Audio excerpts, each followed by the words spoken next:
everyone, welcome back to Gaming Basics. In today's video, I'm gonna show you how to save progress on Fishdom.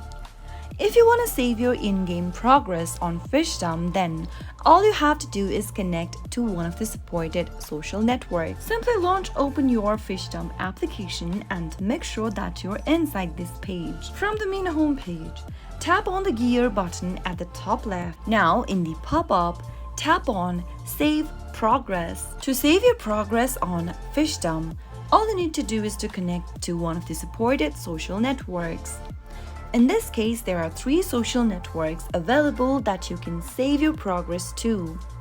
You can sign into your Fishdom account using Google, Apple, or Facebook. Go ahead and select any one sign-in option. In my case, I'm going to choose the Google option.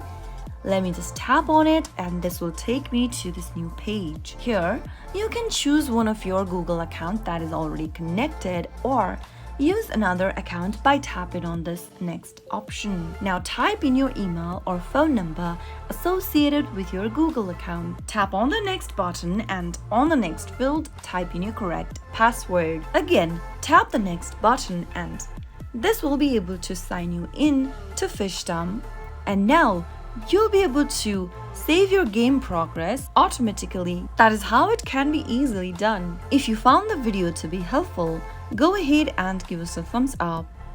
Don't forget to subscribe to our channel by hitting the subscribe button. Also press the bell icon so that you'll never miss another upcoming upload from us. I'll see you again in the next video. Goodbye till then.